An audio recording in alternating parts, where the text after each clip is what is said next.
बच्चों हम कर रहे हैं चैप्टर 10 जिसका नाम है न्यू एम्पायर्स एंड किंगडम्स। ये है हमारा लेक्चर 228। हमारा ऑलरेडी एक लेक्चर हो चुका है इस चैप्टर के अंदर। हमने लास्ट लेक्चर में हमने न्यू एम्पायर्स एंड किंगडम्स ये वाला चैप्टर जो स्टार्ट लिया था, इसमें हमने देखा था कि एक समुद्रगुप्ता किंग के बारे में हमने बहुत पढ़ा कि भाई वो बहुत ज्यादा फेमस थे एज अ म्यूजिशियन किंग। उन्हें म्यूजिशियन किंग कहा जाता था।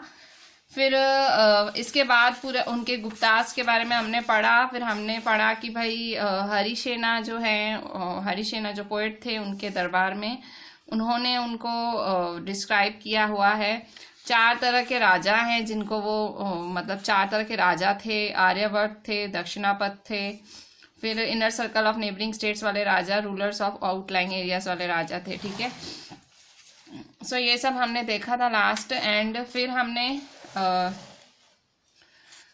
हमने देखा था गुप्ता डायनेस्टी के अलावा बाकी डायनेस्टी, एक और डायनेस्टी स्टार्ट करी हमने। हमने देखा कि भाई हर्षा, जो हर्षा चरित्र था, मतलब एक और हमने हर्षावर्धन, ठीक है, एक और राजा के बारे में हमने पढ़ा पेज 106 पे। गुप्ता रूलर्स के बाद हर्षावर्धन के बारे में हमने पढ़ा और भाना भट्ट उनके पोएट ने उनकी बायोग्राफी लिखी है। और हमने पढ़ा कि जो जुआन जैंग है उसने जो है हर्षा के कोर्ट पे बहुत टाइम बिताया था और उसने सब लिखा है। ये था हमारा पेज 106 तक। अब हम पेज 107, लेक्चर 228 है। जो हर्षा है, Harsha was not the eldest son of his father but became the king of Thanesar after both his father and Elder brother died. Harsha जो है, हर्षा सबसे बड़ा बेटा नहीं था उसके पिता का, पर वो राजा बना थानेसर का राजा बना after both his father and Elder brother died. Harsha बड़ा बेटा नहीं था पर वो तो भी राजा बन गया थानेसर का। After both his father and Elder brother died मतलब उसके पिताजी की भी डेथ हो गई, उसके बड़े भाई की भी डेथ हो गई। मतलब ऑब्वियसली सीधी सीधी बात है, उसके पिताजी गुजर गए और उसका बड़ा भाई भी गुजर गया, तो उसको ही राजा बनना पड़ा हर्षा को। His brother in law was the ruler of Kannauj and he was killed by the ruler of Bengal. उसका जो ब्रदर इन लॉ था, मतलब हर्षा के जो ब्रदर इन लॉ थे, ब्रदर इन लॉ मतलब साला, ब्रदर इन लॉ साला कहा जाता है, जो वाइफ का ब्रदर होता है उसे ब्रदर इन लॉ। तो हर्षा के जो ब्रदर इन लॉ थे उनको वो कन्नौज के रूलर थे। हर्षा खुद कहाँ के रूलर थे? थानेसर, और उनके जो वाइफ के ब्रदर थे वो कन्नौज के रूलर थे। And he was killed by the ruler of Bengal. उनको मार दिया गया था, उनको बंगाल के रूलर ने मारा था। ये हम पेज 107 पे पढ़ रहे हैं। हर्षा जो हर्षावर्धन किंग है उसकी हिस्ट्री पढ़ रहे हैं। Harsha took over the kingdom of Kannauj and then led an army against the ruler of Bengal.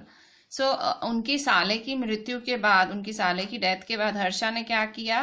Kannauj उन्होंने ले लिया। ऑब्वियसली उनके साले थे तो उनका फर्ज बनता था, तो उन्होंने उनका राज्य संभाल लिया और उन्होंने उनकी आर्मी को बंगाल के राजा के खिलाफ तैयार किया। मतलब वही जो बंगाल के राजा जिन्होंने उनके साले को मारा था। Although he was successful in the east and conquered both Magad and Bengal, he was not as successful elsewhere. उन्होंने वो जीत लिया, उन्होंने मगध जीता, उन्होंने बंगाल जीता, पर पूरा सब जगह वो जीत नहीं पाए। He tried to cross the Narmada to march into Deccan but was stopped by a ruler belonging to Chalukya dynasty, Pulakeshin II. वो क्या कर रहे थे? कोशिश, बंगाल और मगध जीतने के बाद वो कोशिश कर रहे थे नर्मदा को क्रॉस करने की, नर्मदा नदी को क्रॉस करने की, और उन्हें कहाँ जाना था? डिक्कन की तरफ जाना था। पर वहां पे उनको एक रूलर ने स्टॉप कर दिया, but was stopped by ruler belonging to Chalukya dynasty. Chalukya dynasty के रूलर ने उनको स्टॉप कर दिया। पुलाकेशिन II के मतलब, but was stopped by a ruler belonging to Chalukya dynasty, Pulakeshin II। ठीक है, इस तरह से हुआ। Although he was successful in the east में सक्सेसफुल थे, मगध और बंगाल दोनों कॉन्कर किए थे, पर हर जगह सक्सेसफुल नहीं थे। He was not successful elsewhere.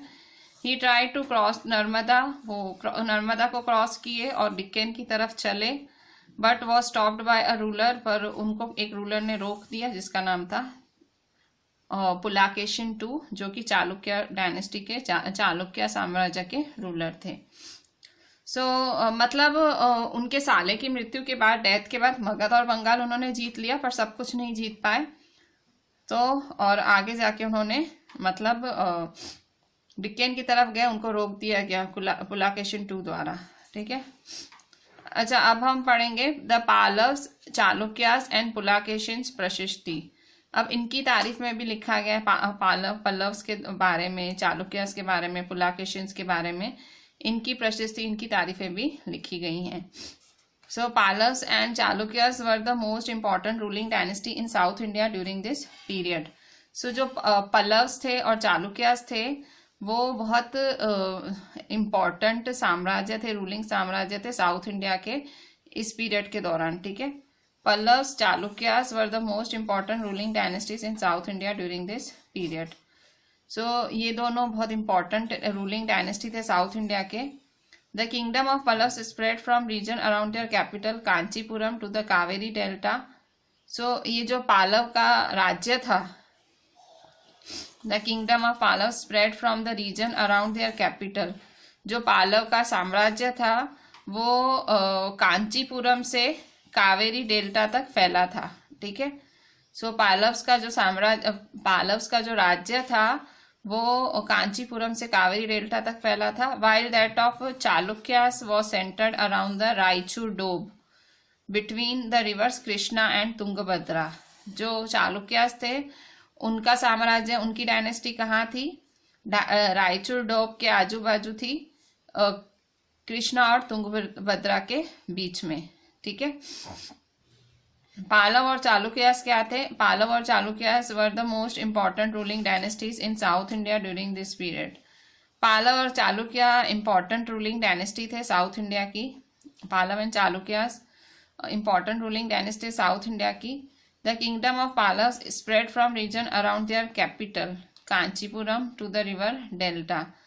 जो पालव का राज्य था वो कांचीपुरम कैपिटल के आजू बाजू फैला हुआ था। किसका?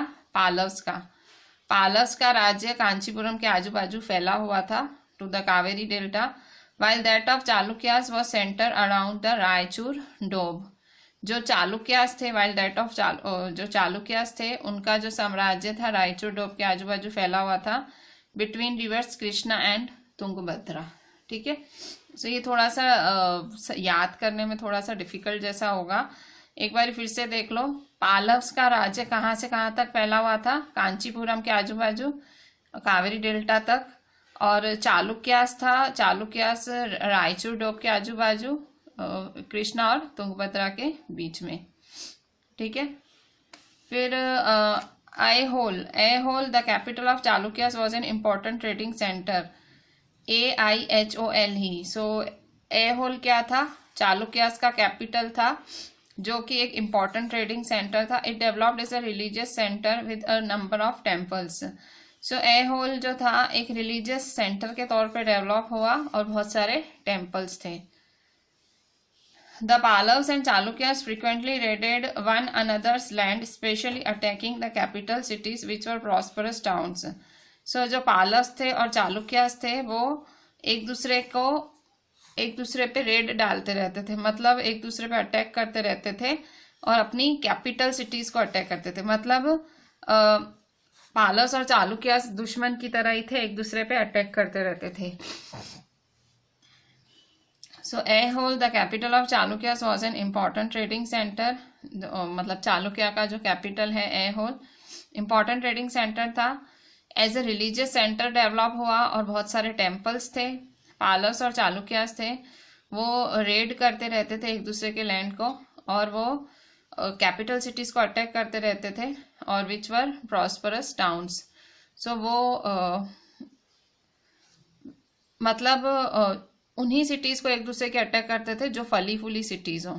ठीक है। सो 3 डायनेस्टीज हैं, पालव, चालुक्यास, पुलाकेशिन। अभी तक पालव और चालुक्या के बारे में पढ़ रहे हैं। पालव चालुक्या साउथ इंडिया की डायनेस्टीज हैं।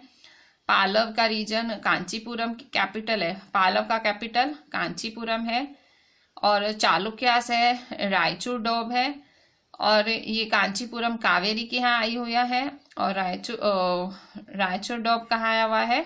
कृष्णा और तुंगभद्रा के बीच में। ऐहोल जो है चालुक्यास का कैपिटल है, ऐहोल चालुक्यास का कैपिटल है। और मतलब कैपिटल देखो, कांचीपुरम किसका है? पल्लव्स का क्या है? कांचीपुरम। और चालुक्यास का कैपिटल क्या है? ऐहोल। ठीक है, कैपिटल ऑफ चालुक्यास ऐहोल है। ठीक है, सो वहाँ बहुत ज्यादा टेम्पल्स बने हुए थे। Palas and Chalukyas frequently raided one another's land, especially attacking the capital cities which were prosperous towns. The best known Chalukya ruler was Pulakeshin II। So सबसे जो इम्पोर्टेंट रूलर था, जो सबसे बड़ा रूलर था, उसका नाम था पुलाकेशिन II। ठीक है, जो सबसे ज्यादा फेमस हुआ चालुक्य रूलर, उसका नाम था पुलाकेशिन II। यही तो रूलर था जिसने इसको रोका था, हर्षवर्धन को रोका था। ठीक है, पुलाकेशिन II ही नहीं तो रोका था। So best known Chalukya ruler was Pulakeshin II. We know about him from a prashasti composed by his court poet Ravi Kirti. So Chalukya पुलाकेशिन II के बारे में हमने कहाँ से पढ़ा? So पुलाकेशिन II के बारे में हमने पोएट रवि कीर्ति से पढ़ा है। ठीक है, We know about him from a prashasti composed by his court poet Ravi Kirti. सो उनके जो कवि हैं जिसका नाम है रवि कीर्ति, उन्होंने पुलाकेशिन II के बारे में लिखा है। This tells us about his ancestors, मतलब यहाँ इसमें इनका जो प्रशस्ति है, इसमें इनके एंसेस्टर्स के बारे में लिखा हुआ है। एंसेस्टर्स मतलब पूर्वजों के बारे में लिखा हुआ है। Who are traced back through 4 generations from father to son, मतलब ये एंसेस्टर्स हैं, जो पूर्वज हैं, वो 4 जनरेशंस तक उनके बारे में लिखा हुआ है, father to son. Pulakeshin evidently got the kingdom from his uncle. Pulakeshin को किंगडम किससे मिला था? अंकल से। ठीक है, सो सबसे फेमस चालुक्य रूलर कौन थे? पुलाकेशिन II। और हमें उनके बारे में एक प्रशस्ति से पता चला है, और composed by his court poet Ravi Kirti. तो ये प्रशस्ति उनके जो कोर्ट के पोएट हैं रवि कीर्ति ने कंपोज किया था। सो इसमें इनके एंसेस्टर्स के बारे में, जो पूर्वज हैं उनके बारे में भी लिखा गया है, जो who are traced back through 4 generations. तो 4 जनरेशंस फादर टू सन तक जो ट्रेस की गई है उनके पूर्वज की। Pulakeshin evidently got the kingdom from his uncle, उनको अपने अंकल से किंगडम मिला। सो ये है पेज नंबर 107। सो हमने इसमें एग्जैक्टली हर्षवर्धन राजा के बारे में पढ़ा, हमने पालव्स के बारे में पढ़ा, हमने चालुक्यास के बारे में पढ़ा। ठीक है बच्चों, पेज 108 पे देखते हैं। अकॉर्डिंग टू रवि कीर्ति, रवि कीर्ति कौन? हमने अभी भी पढ़ा, उन्होंने प्रशस्ति लिखी थी। सो पुलाकेशिन II का ये पोएट था जिन्होंने उनके बारे में प्रशस्ति लिखी थी, Ravi Kirti. So according to Ravi Kirti, he led expeditions along both the west and east coast. Besides he checked the advance of Harsha. There is an interesting play of words in the poem. Harsha means happiness. The poet says that after this defeat, Harsha was no longer Harsha. Pulakeshin also attacked the Pallav king who took shelter behind the walls of Kanchipuram. So Ravi Kirti के हिसाब से he led expeditions along both the west and east coast. मतलब रवि कीर्ति ने क्या लिखा है पुलाकेशिन II के बारे में, कि वो उसने वेस्ट में भी जीता, ईस्ट में भी जीता, मतलब वेस्ट कोस्ट में भी जीत गया, ईस्ट कोस्ट में, मतलब जीतना मतलब राज्य जीत गया, राजा था ना। Besides he check the advance of Harsha, और वो हर्षा जो हर्षवर्धन था उसको भी चेक करता रहता था। There is an interesting play of words in the poem. So उसने जो पोयम लिखी है पूरी उनके बारे में, पुलाकेशिन II के बारे में, उसने वर्ड लिखा है कि हर्षा मीन्स हैप्पीनेस, हर्षा का मतलब खुशी। The poet says that after this defeat, poet बोलता है कि इस हार के बाद Harsha was no longer Harsha. उसने कहा इस हार के बाद हर्षा नहीं रहा, मतलब हर्षा हैप्पी नहीं रहा, हर्षवर्धन हैप्पी नहीं रहा। हर्ष का मतलब क्या होता है? हैप्पी, HARSH, हर्ष का मतलब happy. So Pulakeshin also attack the Pallava king who took shelter behind the walls of Kanchipuram. जो पुलाकेशिन II था, उन्होंने पल्लव किंग को भी अटैक करा, जिन्होंने शरण ली कहाँ पे? Behind the walls of Kanchipuram, Kanchipuram की दीवारों के पीछे शरण ली। सो उन्होंने पुलाकेशिन II ने पल्लव किंग को भी अटैक करा।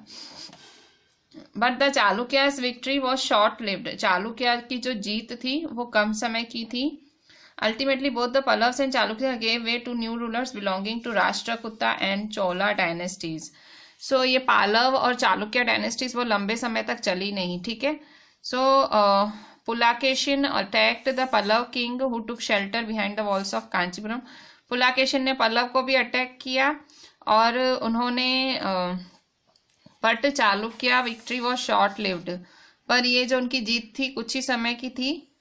Ultimately both Pallavas and Chalukyas gave ways to the new rulers belonging to Rashtrakuta and Chola dynasty. So Pallava और चालुक्यास चले गए तो राष्ट्रकूटा और चोला साम्राज्य आए, ठीक है। सो ये था रवि कीर्ति के बाजू में बारे में बाजू में क्यों, रवि कीर्ति के बारे में जिन्होंने पुलाकेशिन II के बारे में प्रशस्ति लिखी थी। सो बोलने का मतलब ये है कि भाई पल्लव राज्य चले गए, चालुक्य राज्य चले गए, तो उनके बाद कौन आए, राष्ट्रकूटा राज्य आए और चोला राज्य आए, ठीक है।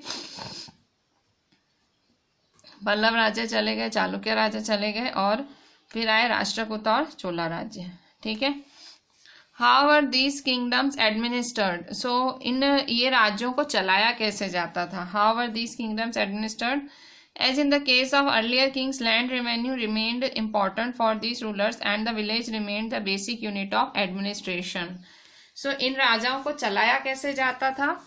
सो अगर आप पुराने राजाओं की बात करो या शुरू के राजाओं की बात करो, land revenue remained important and the village remained the basic. उनको लैंड रेवेन्यू से बहुत होता था। लैंड रेवेन्यू मतलब उनको जमीन पे जो टैक्स मिलता था ना, जमीन पे टैक्स मिलता था, वो बहुत ज्यादा इंपॉर्टेंट होता था इन रूलर्स के लिए। और जो गांव था, विलेज था, वो उनके लिए एडमिनिस्ट्रेशन का बेसिक यूनिट था। मतलब एडमिनिस्ट्रेशन का बेसिक यूनिट विलेज था और जो लैंड रेवेन्यू था वो उनके लिए इम्पोर्टेंट था। There were some new developments as well. कुछ नए developments हुए. Kings adopted a number of steps to win the support of men who were powerful either economically or socially or because of their political and military strength, for instance. So कुछ नए नए developments भी थे। जो राजा थे वो बहुत सारे कदम उठाते थे ताकि वो लोगों का सपोर्ट जीत पाए जो पावरफुल हों, या तो पैसे से या तो उनको सोशली, क्योंकि और because of their political and military strength. मतलब राजाओं का ज़्यादातर प्रभाव राजाओं का किस पे रहता था। राजा लैंड रेवेन्यू पे ज़्यादा, वो लैंड रेवेन्यू पे ज़्यादा निर्भर थे। लैंड मतलब ज़मीन, रेवेन्यू मतलब टैक्स। सो जमीन का टैक्स आता था तो इनका राज्य चलता था, उनका महल मेंटेन होता था, उनकी आर्मी मेंटेन होती थी। And the village remained the basic unit of administration. और गांव को वो लोग गांव पे अपना राज्य रखते थे। There were some new developments as well. Kings adopted a number of steps to win the support of man who were powerful. So वो उन आदमियों, जो आदमी ज्यादा पावरफुल थे, वो उनको जीतते थे. क्यों? क्योंकि वो अपना मिलिट्री बढ़ाना चाहते थे. ठीक है, जो आदमी मैन, राजा नए नए तरीके अपनाते थे ताकि वो पावरफुल आदमियों का सपोर्ट जीत पाए, आइदर इकोनॉमिकली, सोशली, क्योंकि उनको अपनी पॉलिटिकल और मिलिट्री स्ट्रेंथ बढ़ानी थी. ठीक है, सो इस तरह से उन्हें अपनी आर्मी बनानी थी. मतलब आर्मी बढ़ाने के लिए ये लोग क्या करते थे, जो अच्छे अच्छे आदमी होते थे उनका सपोर्ट लेते थे. Some important administrative posts were now hereditary.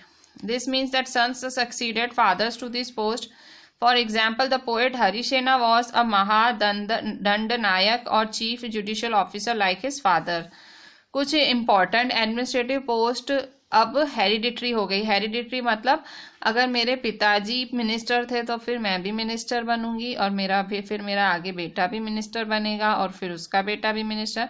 So hereditary. ठीक है, so some important administrative post were now hereditary. अब राजा के दरबार में हेरिडिटरी पोस्ट होने लगी. This means that sons succeeded fathers to this post. So important administrative post were hereditary. For example, the poet Harisena was a महादंड nayaka.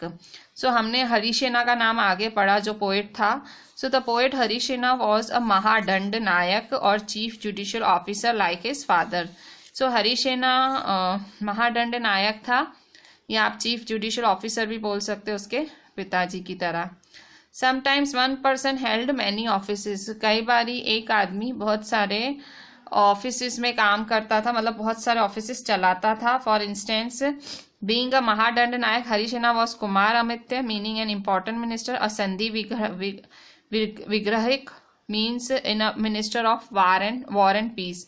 सो कई बारी एक इम्पॉर्टेंट मैन को बहुत सारे काम भी दिए जाते थे, जैसे कि जो ये हरिसेना थे, ठीक है। सो हरिसेना थे, besides being a महादंड Nayak, Harisena was Kumar Amatya. Harisena Kumar Amatya, जिसका मतलब है इम्पॉर्टेंट मिनिस्टर। फिर असंधि विग्रहक, संधि विग्रहक मतलब minister of war and peace, ठीक है।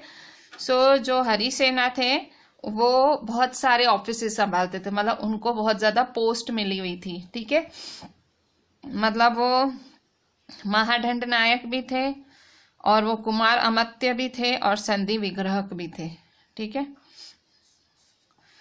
Besides important man probably had a say in local administration, और इसके अलावा लोकल एडमिनिस्ट्रेशन में भी उनका सुना जाता था, जो इम्पोर्टेंट मैन होते थे। दिस इंक्लूडेड द नगर श्रेष्ठी और चीफ बैंकर और मर्चेंट ऑफ द सिटी। सो ये लोग मतलब सिटीज के मर्चेंट होते थे, बैंकर्स भी होते थे। The Sarthavaha or leader of the merchant caravans, so ये लोग लीडर्स भी होते थे, मतलब बहुत ही इनको बहुत ज़्यादा मल्टीटास्किंग थे, इनको बहुत ज़्यादा पोस्ट दी जाती थी, ठीक है। सो एक बार यहाँ फिर से देख लेते हैं कि राजा क्या करते थे, नए नए तरीके यूज करते थे, चाहे पैसे से चाहे सोशली। अच्छे अच्छे लोग अपने सेना में भर्ती करते थे, अपने कोर्ट में भर्ती करते थे। और इसके बाद यहाँ कुछ इम्पोर्टेंट एडमिनिस्ट्रेटिव पोस्ट जो थी हेरिडिटरी थी। इसका मतलब जो पिता son succeeded fathers to this post. For example poet Harisena. So Harisena जो थे वो महादंड नायक थे, चीफ जुडिशियल ऑफिसर थे उनके फादर की तरह। सो महादंड नायक, फिर इसके बाद कुमार अमित्य भी थे। इसका हिंदी, ये हिंदी मीनिंग है, संस्कृत वर्ड है कुमार अमित्य, जिसका इंग्लिश में मतलब है इम्पॉर्टेंट मिनिस्टर। फिर संधि विग्रहक थे, संधि विग्रहक मतलब minister of war and peace थे। So besides important man probably had a say in local administration. सो जो इम्पॉर्टेंट मैन थे, जो जरूरी मैन थे, उनका लोकल एडमिनिस्ट्रेशन में भी हाथ होता था। दीज इंक्लूडेड नगर श्रेष्ठी और चीफ बैंकर और मर्चेंट ऑफ द सिटी। सो ये नगर श्रेष्ठी मतलब इम्पॉर्टेंट मैन किस किस चीज में उनका वो था, नगर श्रेष्ठी थे, चीफ बैंकर थे या merchant of the city. The Sarthavaha or leader of the merchant caravans. So ये लोग लीडर भी होते थे, मतलब बहुत ज्यादा मल्टीटास्किंग लोग थे ये।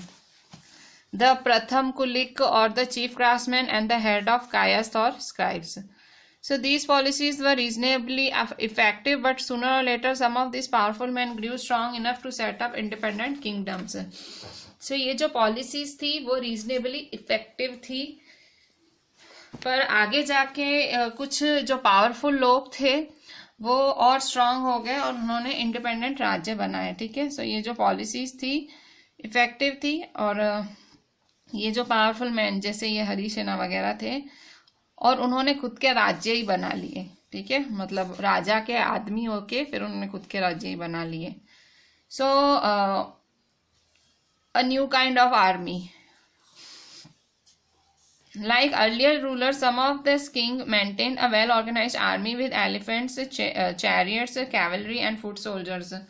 So जो शुरू के राजा होते थे, सो जो अभी नए राजा थे, ये लोग क्या करते थे, ये लोग भी अपनी आर्मी में सब लोग भर्ती करते थे। Like earlier ruler some of the king maintained a well organised army. Elephants रखते थे, चैरियट्स रखते थे, cavalry, foot soldiers. Elephants, chariots मतलब रथ, एलिफेंट्स, कैवलरी मतलब घोड़े, ठीक है, घुड़सवार, फुट सोल्जर्स। सो ये किंग वेल ऑर्गेनाइज आर्मी रखते थे। Besides there were military leaders who provided the king with troops whenever he needed them. So इसके अलावा मिलिट्री लीडर्स हुआ करते थे जो राजाओं को हु प्रोवाइडेड, राजाओं को ट्रूप्स देते थे, ठीक है, मिलिट्री लीडर्स होते थे, besides there were who provided the king with troops whenever he needed them, जब भी उनको चाहिए होता था वो उनको ट्रूप्स दिया करते थे। They were not paid regular salaries, उन्हें रेगुलर सैलरीज पे नहीं की जाती थी।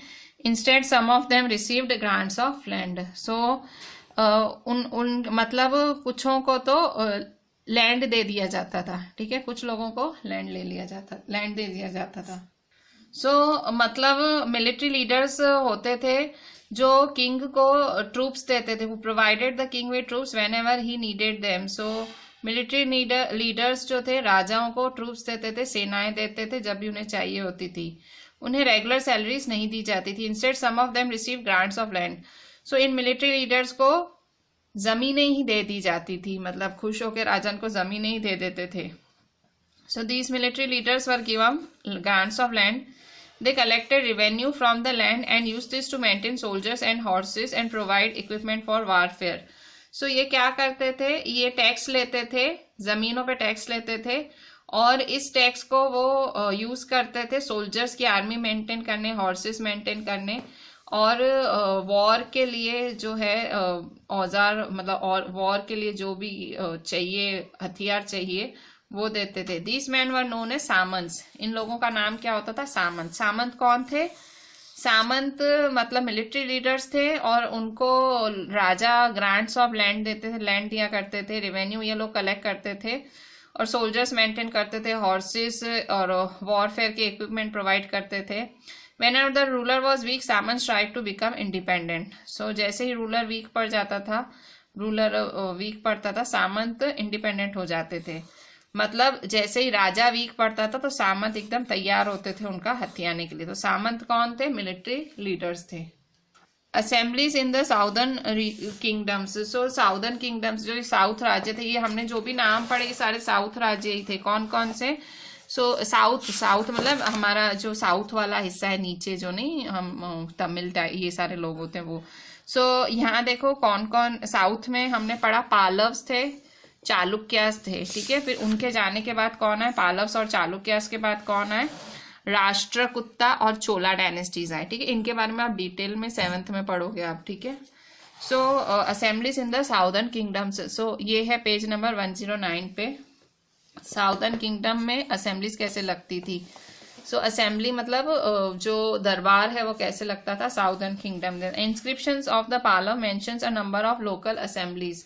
सो ये जो पालव्स का इंस्क्रिप्शन थे, मतलब आप पालव्स के बारे में पढ़ोगे, जो पिलर्स पे नहीं उनके बारे में इंफॉर्मेशन वगैरह लिखी होती थी, अगर आप वो पढ़ोगे तो आपको बहुत सारा इंफॉर्मेशन मिलेगा उनके बारे में और आपको पता लगेगा कि उनको बहुत ज्यादा लोकल असेंबलीज थी, उनके पास बहुत ज्यादा लोकल असेंबलीज थी। दीज इंक्लूडेड द सभा which was an assembly of ब्राह्मण land owners.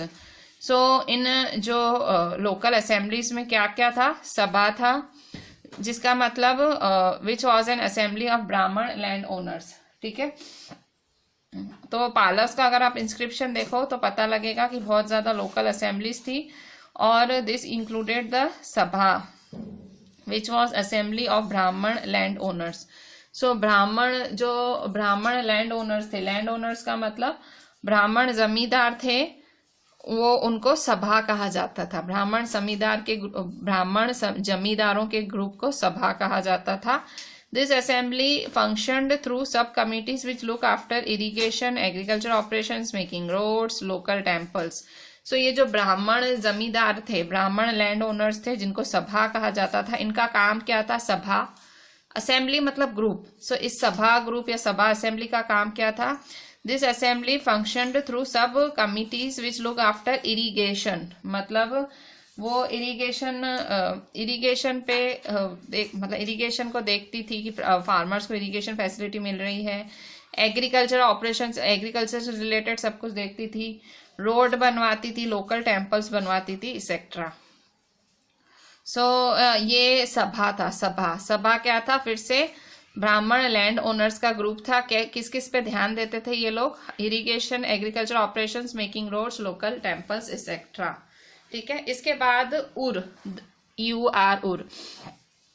The Ur was a village assembly found in areas where land owners were not Brahmins. So Ur was a village assembly. So Ur कहाँ था? The Ur was a village assembly found in areas. So Ur कहाँ उर कहाँ पाया जाता था? Ur was a village assembly found in areas where land owners were not Brahmins. So ये कहाँ पाया जाता था?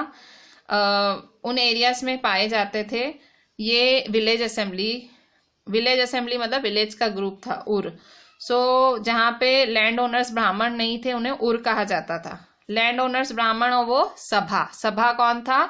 सभा कौन से असेंबली को कहते थे? जब लैंड ओनर्स ब्राह्मण हो, ब्राह्मण लैंड ओनर्स, और जब लैंड ओनर्स ब्राह्मण ना हो तो उसे उर कहा जाता था। उर, UR उर, ठीक है।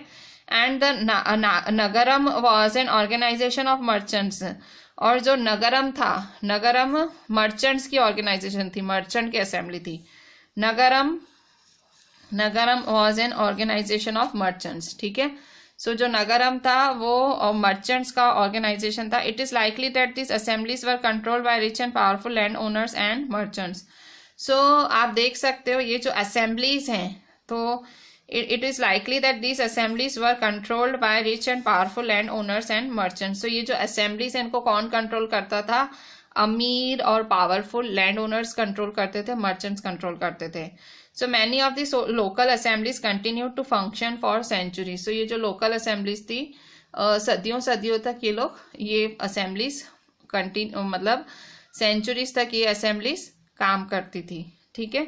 सो अलग अलग असेंबलीज के नाम देखो। सभा जो था, सभा है ब्राह्मण लैंड ओनर्स को कहा गया है। इसके बाद जो नॉन ब्राह्मण लैंड ओनर्स हैं उन्हें उर कहा गया है। और नगरम किसे कहा गया है? मर्चेंट्स को, ठीक है। मर्चेंट्स के ग्रुप को नगरम कहा गया है, ठीक है। ये था assemblies in the south kingdom. तो 3 नाम देखे हमने, सभा देखा, फिर हमने नगरम देखा, और हमने क्या देखा? सभा, नगरम, और तीसरा हमने क्या देखा? सेकंड उर देखा और तीसरा नगरम देखा, ठीक है। सो 110 निकालेंगे page. So ordinary people in the kingdom. So kingdom में जो ऑर्डिनरी लोग थे उनके बारे में पढ़ेंगे पेज नंबर 110 पे। सो जो आम लोग थे, किंगडम के आम लोग थे, पेज नंबर 110 पे पढ़ेंगे उनके बारे में। We can catch an occasional glimpse of the lives of ordinary people from plays and other accounts. So आप मतलब जो ऑर्डिनरी पीपल थे, आम लोग थे, आप उनके बारे में प्लेज से और बाकी चीज़ों से पढ़ सकते हो, ठीक है। जो प्लेस वगैरह थे या बाकी चीज़ें थी आप उनके बारे में पढ़ सकते हो। So Kalidasa is known for his plays depicting life in Kings court. So Kalidasa है जो एक आम आदमी था, मतलब वो शुरू से कोई बहुत महान, हाँ अभी आज फेमस है, हम उसके बारे में पढ़ते हैं। पर कालिदास जो था, कालिदास अपने प्लेस के लिए जाना जाता है जो वो राजा के दरबार में कराता था, मतलब वो नाटक करवाता था राजा के दरबार में। So for his plays depicting life in Kings court. An interesting feature about this play is that king and most Brahmans are shown as Kalidasa is known for his plays depicting life in Kings court, ठीक है। सो वो place नाटक कराता था राजा के दरबार में। An interesting feature about this play is that king and most Brahmans are shown as speaking Sanskrit while man woman other than king and use Prakrit. So इन प्लेस में क्या दिखाया जाता था? जो लैंग्वेज यूज करते थे, मतलब जो राजा बनता था और जो ब्राह्मण बनते थे प्लेस में, वो संस्कृत यूज करते थे। King and most Brahmans are shown as speaking Sanskrit, वो दिखाते थे कि राजा और ब्राह्मण संस्कृत बोलते हैं। While woman and man other than king and Brahmins use Prakrit, ठीक है। संस्कृत कौन बोलते थे? किंग एंड ब्राह्मण। और प्राकृत कौन बोलते थे? वुमन और man. So his most famous play Abhijnana Shakuntalam is the story of love between king named Dushyanth and young woman called Shakuntala. Kalidasa ने एक फेमस प्ले लिखा था जिसका नाम था अभिजनन शकुंतलम। अभिजनन शकुंतलम, अभिजनन शकुंतलम ये एक लव स्टोरी थी। राजा दुष्यंत और शकुंतला, शकुंतला शायद एक मतलब गरीब औरत थी और राजा दुष्यंत ऑब्वियसली राजा थे, सो उनके बीच की लव स्टोरी थी। So we find an interesting of the plight of poor fisherman in this plays. So इसमें हमने देखा कि मतलब यहाँ इस स्टोरी में हमने एक मछुआरे की इस प्ले में एक मछुआरे की हमने, एक फिशरमैन मतलब मच्छी पकड़ने वाले की हमने यहाँ पे हालत देखी इस प्ले के अंदर। क्या नाम था? अभिजनन शकुंतलम। अभिजनन शकुंतलम किसकी प्रेम कहानी है? किंग दुष्यंत और शकुंतला, ठीक है, शकुंतला और किंग दुष्यंत की प्रेम कहानी है, जो कि किसने लिखी थी? कालिदास ने लिखी थी। क्या था इसमें? सो इस स्टोरी के अंदर a fisherman finds a ring, एक मछुआरे को एक अंगूठी मिलती है।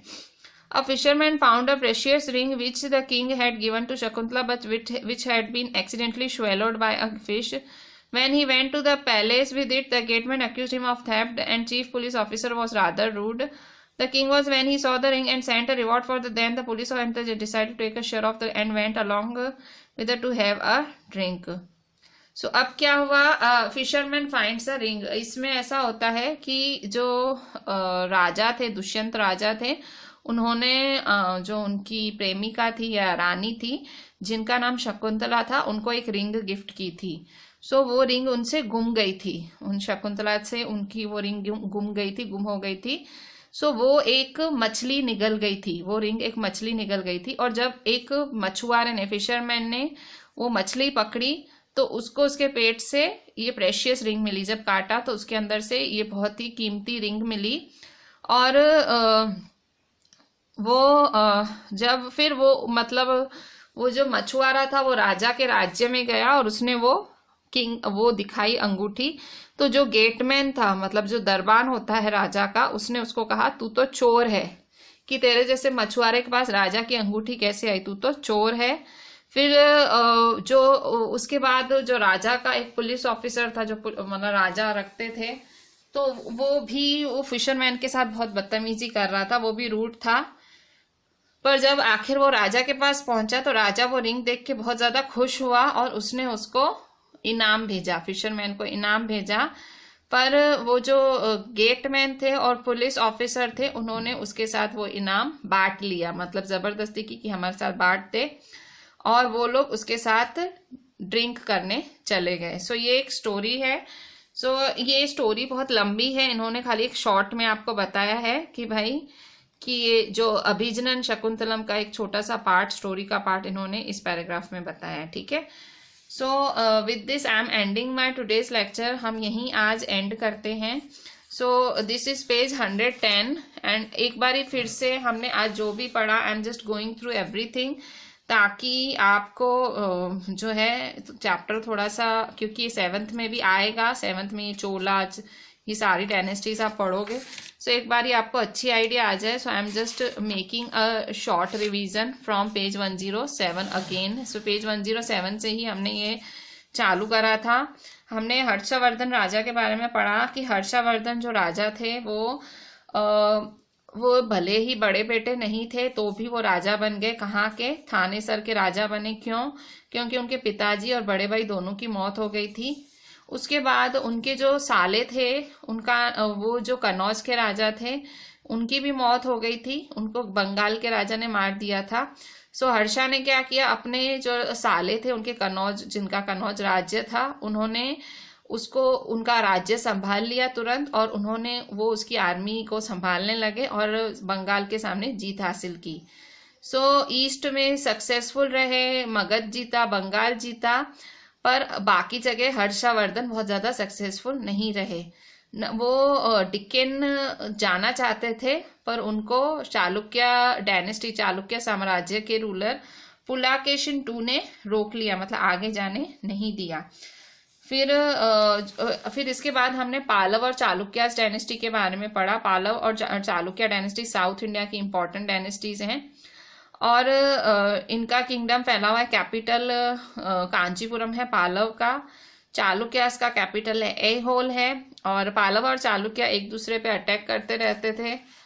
फिर चालुक्य रूलर, सबसे जो महान रूलर रहे हैं वो है पुलाकेशिन II रहे हैं, और उनका जो पोएट है उनका नाम रवि कीर्ति था। रवि कीर्ति ने उनके बारे में बहुत कुछ लिखा है। रवि कीर्ति ने लिखा कि जब पुलाकेशिन II ने हर्षा को हराया तो हर्षा नहीं रहा, मतलब खुश नहीं रहा, वैसा कुछ लिखा है। इसके बाद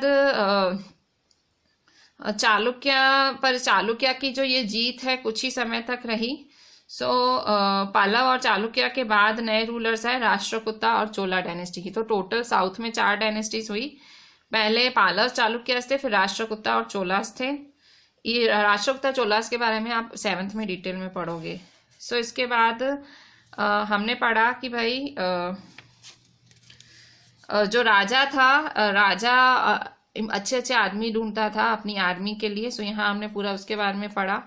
फिर हमने पढ़ा कि अलग अलग हमने डेफिनेशंस पढ़ी। भाई सामंत कौन थे, मिलिट्री लीडर्स को सामंत कहा गया।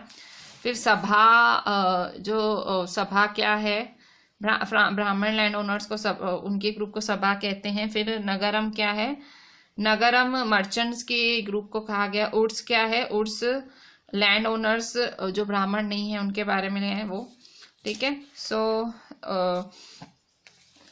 इसके बाद हमने पढ़ा कि भाई जो आम आदमी थे उनके बारे में, उनमें से कालिदास के बारे में। कालिदास ने प्ले किया था अभिजनन शकुंतलम, ठीक है। So with this I am ending my today's lecture. Just read these pages जो हमने डिस्कस करे and right each and everything properly, right each and everything properly and WhatsApp me the entire thing. This is me Arshika ma'am requesting you to do the work very properly. Thank you.